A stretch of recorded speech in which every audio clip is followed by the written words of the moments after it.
Olha, é sempre assim. Na hora de pedir votos, todo político repete a mesma ladainha. Vamos investir em educação. Só que depois de eleitos, poucos transformam a promessa em realidade. Vejam só o caso do projeto de lei que desonera impostos de materiais escolares que nós mostramos na matéria. Depois de aprovado no Senado, está emperrado na Câmara dos Deputados desde 2009. E pasmem, naquela casa, o projeto chegou a ser rejeitado pela Comissão de Educação. Que ironia do destino! Mais forte foi o lobby do setor automobilista, que foi agraciado aí com a redução de IPI. Mais sorte deram os artistas nacionais, que terão isenção fiscal sobre CDs e DVDs. Essa é a prioridade que os políticos dão à educação. Fato é que países medíocres como o Brasil não priorizam a educação porque não querem crescer, porque não querem mudar. Mudar para quê? Deixa como está. Deixa o povo na rédea curta da ignorância. Assim fica mais fácil manobrar.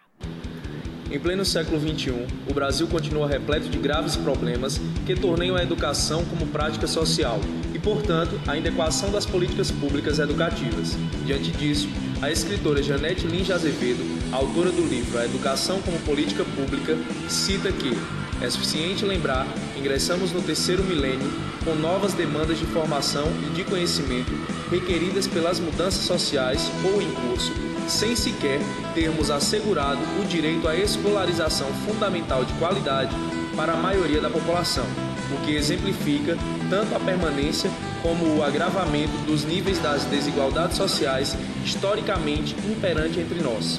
Dessa maneira, o Brasil ocupa o 53º lugar em educação entre 65 países avaliados, segundo o PISA.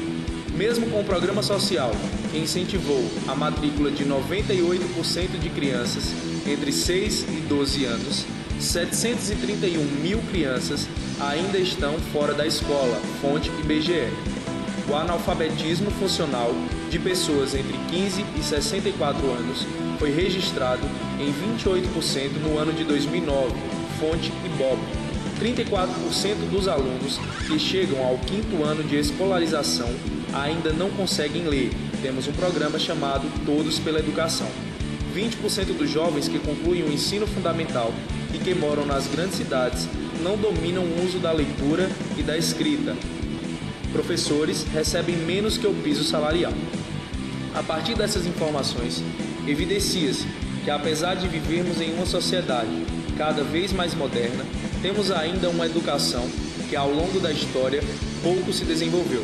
Podemos notar que a evolução da sociedade, de certo modo, faz com que a escola se adapte para uma vida moderna, mas de maneira defensiva, tardia, sem garantir a elevação do nível da educação.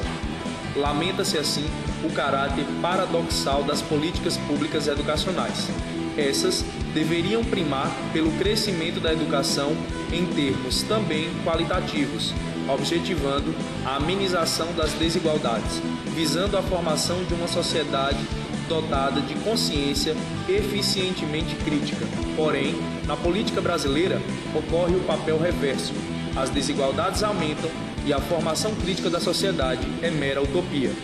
O país convive uma contradição fundamental, o flagrante descumprimento dos ditames constitucionais. Restringindo a análise às políticas educacionais, o Brasil ainda não foi capaz de consagrar qualquer um dos princípios sob os quais deve ser universalizado o direito à educação. Para citar apenas alguns, não garantimos ainda a igualdade de condições para o acesso e a permanência na escola. A valorização dos profissionais da educação ainda é uma quimera distante e a gestão democrática parece ser algo irrealizável. Consequentemente, estamos muito distantes de consagrar um padrão mínimo de qualidade educacional. Ademais, podemos dizer que na sociedade brasileira a escola atua como um aparelho ideológico que se desenvolve de forma lenta, mas manipula os indivíduos.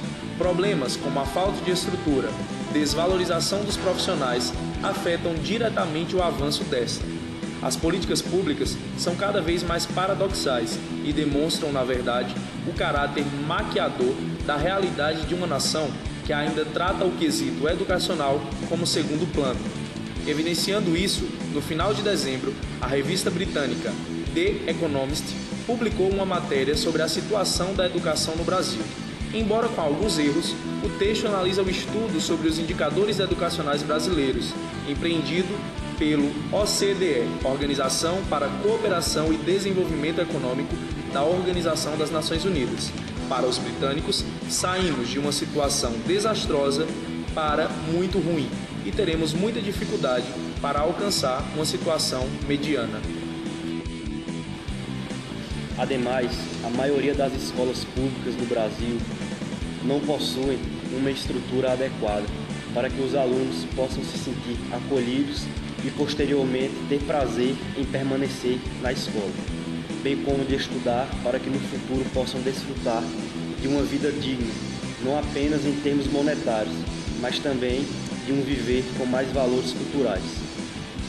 Devido a essa lacuna, as taxas de evasão escolar vigoram com muita frequência, pois os jovens não veem a possibilidade de melhorias de vida através da educação. Em consequência disso, muitos desses indivíduos, ao invés de estarem na escola aprendendo diversos valores éticos, preferem se dedicar a atividades criminosas, como por exemplo, a venda de drogas ilícitas, bem como a prática constante de roubos e furtos, pois tais atividades, em alguns termos, como o monetário, têm oferecido mais perspectivas de vida. Analisando de forma crítica essas diretrizes, é vero afirmar que a falta de infraestrutura adequada das escolas pode instigar os alunos a se tornarem ex-alunos, bem como praticantes do crime, contribuindo dessa forma para o retrocesso do país. Além disso, a inadequação estrutural da maioria das escolas públicas brasileiras não permitem que os professores realizem de forma eficiente suas atividades, pois não possuem os mecanismos necessários para a realização de muitas atividades, bem como têm que realizar atividades que não condizem com a sua profissão, como por exemplo, mediar conflitos, conversar com alunos sobre seus problemas familiares e entre outras realizações que fogem da sua principal função. Com isso, os professores se tornam também advogados e psicólogos e, consequentemente, não conseguem realizar de forma mais intensa e proveitosa as suas atividades principais. Outra vertente que é preciso falar sobre os professores é que todos os profissionais passam pelos ensinamentos do professor, mas muitas vezes o professor que ensina esses indivíduos a realizar sua atividade profissional recebe um salário inferior ao do profissional que um dia foi seu aprendiz. Exemplos disso é que médicos, advogados, juízes, delegados da Polícia Federal, procuradores federais e estaduais, bem como engenheiros, em que todos passam pelos ensinamentos de mestres educacionais para exercerem essa profissão, recebem salários superiores ao dos professores. Isso comprova que existe um paradoxo, pois é paradoxal um profissional ganhar menos do que o profissional que já foi seu aluno. Essas vertentes desestimulam os professores, pois estes, além de não poderem desempenhar um excelente trabalho devido à falta de matérias para ministrar aulas, acumulam diversas funções, bem como não recebem uma remuneração adequada para realizar as atividades, pois seus salários são muito baixos. E mesmo com tantas lacunas no sistema educacional do Brasil, o governo até apresenta soluções que podem melhorar o âmbito escolar, mas infelizmente, devido aos desvios de verbas que são destinados a esse setor, os objetivos não são alcançados. Tais desvios são muitas vezes praticados por políticos que deveriam propagar através de projetos a melhoria dessas verbas. Isso é paradoxal, pois a maioria dos indivíduos que deveriam promover o avanço promovem um retrocesso com atos de corrupção. A escola é o principal aparelho ideológico do Estado, porque é ela que forma o indivíduo. A escola não ensina apenas o indivíduo a ler e a escrever. Lá, eles aprendem que há um regimento maior, ou seja, existem regras que devem ser seguidas por todos e eles têm que obedecer. Ideologia é um conjunto de práticas, ideias e pensamentos de uma pessoa ou de um grupo social que foram historicamente construídas para que os mecanismos de dominação não fossem percebidos pela classe dominada. Com isso, é possível identificar uma alienação, pois como a ideologia forma um modelo a ser seguido, todos têm, de maneira indireta ou direta, seguir esse modelo.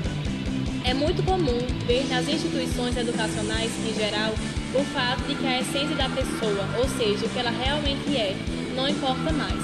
O que muitos acham importante é o que essa pessoa tem, seu bem material, invertendo os valores da sociedade. Consequentemente, muitas vezes não haverá formação crítica do indivíduo. Ele não terá a capacidade de pensar e agir racionalmente como deveria. Pelas falhas na educação brasileira, acarreta vários prejuízos para os estudantes e, consequentemente, para o futuro do país.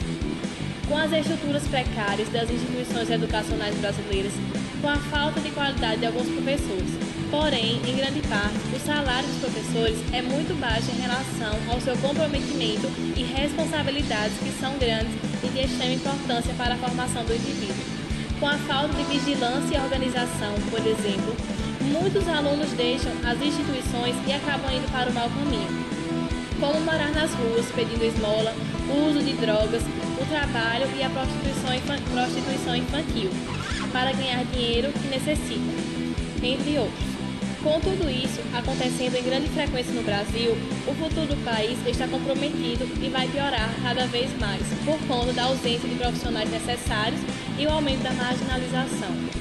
É a educação a base de todo o desenvolvimento social de uma nação. Entrando na área da evolução da educação brasileira, os analistas da educação brasileira afirmam que somente no final do Império e começo da República que surge uma política educacional estatal, ocorrida a partir do fortalecimento do Estado. Antes disso, a política educacional era feita quase que exclusivamente no âmbito da sociedade civil, pela Igreja Católica. Durante a colônia, entre 1500 e 1822, a educação baseava-se no domínio dos portugueses sobre os índios e sobre os negros escravos. No final deste período e durante o Império, de 1822 até 1889, limita-se uma estrutura de classes e a educação, além de reproduzir a ideologia, passa a reproduzir também a estrutura de classes. A partir da Primeira República, ele passa a ser, aos poucos, valorizada como instrumento de reprodução das relações de produção. Até os anos 20, a educação brasileira comportou-se como instrumento de mobilidade social. Nesta sociedade, ainda não havia uma função educadora para os níveis médio e primário. Foi criado o Ministério da Educação e Saúde, em 1930, e estruturou-se a universidade pela fusão de várias instituições isoladas de ensino superior. Criou-se o Sistema Nacional de Ensino, até então inexistente. A Constituição de 1964 foi a primeira a estabelecer a necessidade de elaboração de um Plano Nacional de Educação, que coordenasse e supervisionasse as atividades de ensino em todos os níveis. Foram regulamentadas as formas de financiamento do ensino oficial em cotas fixas para a federação, os estados e os municípios, fixando-se ainda as competências dos respectivos níveis administrativos. Implantou-se a gratuidade e a obrigatoriedade do ensino primário e o ensino religioso tornou-se optativo. Do início até meados do século XX, uma grande parte dos brasileiros ainda era analfabeta. A urbanização e a industrialização foram fatores que influenciaram a escolaridade da população, pois, entre os anos de 1920 e 1940, a taxa de urbanização dobrou e o analfabetismo sofreu uma sensível queda. Com isso, pode-se observar que, apesar de todos os pontos negativos da educação, também ocorreu algo de sucesso. Com o passar dos anos, a educação melhorou e o número de analfabetos diminuiu.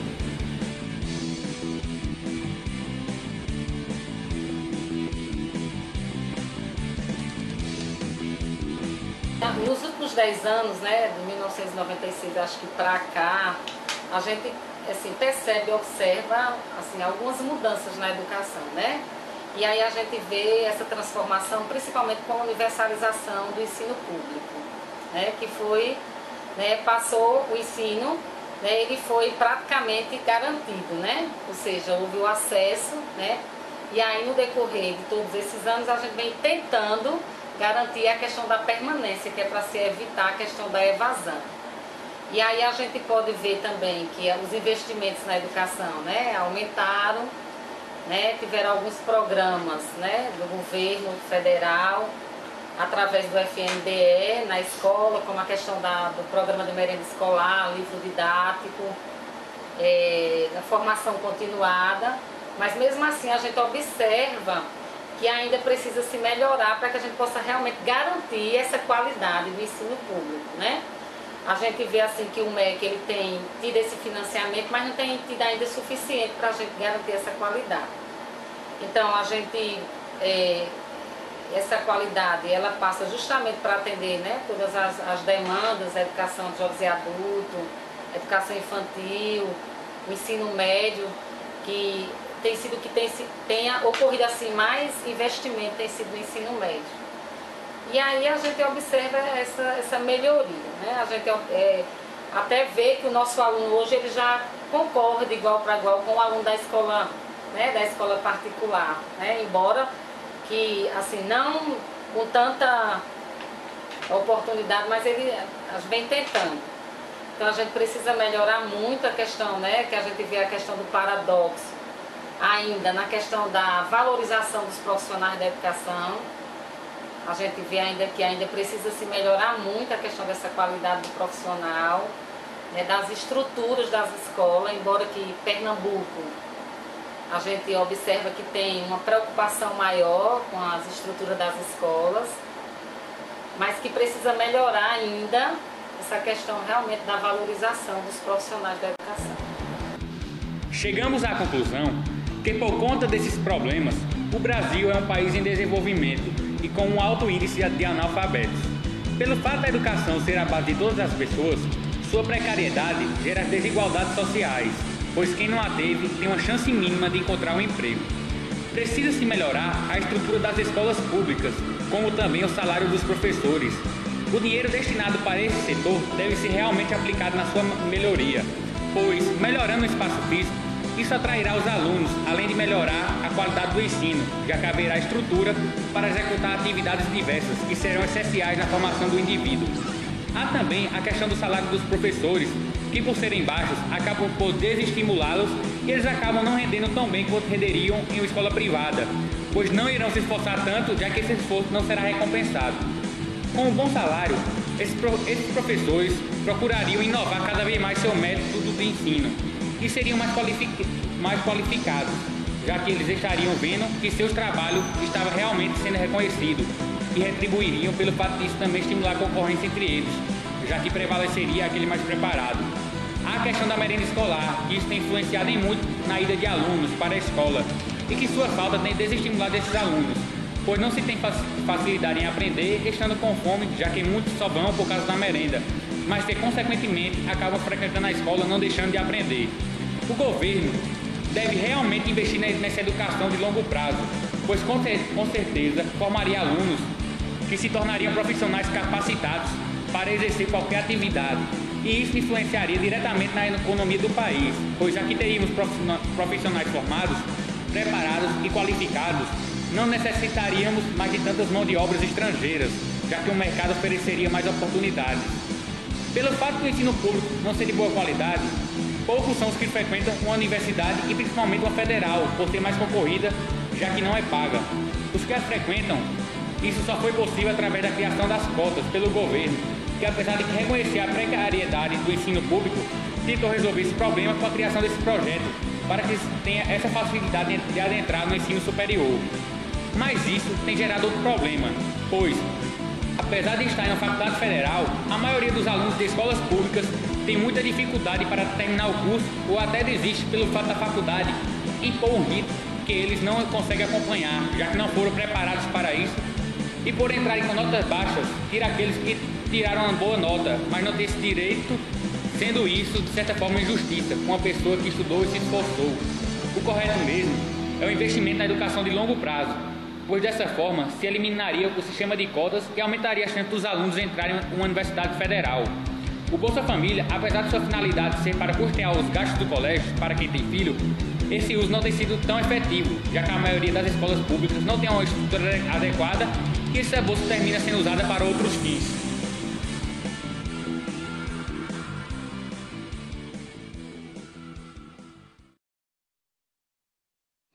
Os indicadores estão mostrando que menos de 20% dos nossos alunos saem do ensino médio com noções mínimas de matemática, Nair. A Secretaria de Educação está no meu pé. Mas é impossível dar aula aqui. Os alunos vendem maconha na sala, puxam revólver, me ameaçam com a faca, fumam crack, quebram carteiras, brigam, fazem sexo, tudo, menos tentar aprender. Você precisa compreender que essa é uma comunidade violenta em consequência de suas carências básicas e da ineficiência do Estado, cabendo a nós, educadores, construirmos vínculos autênticos entre aprendizado e aprendiz, inserindo-o na dimensão do cotidiano do aluno, entende? Acho que sim.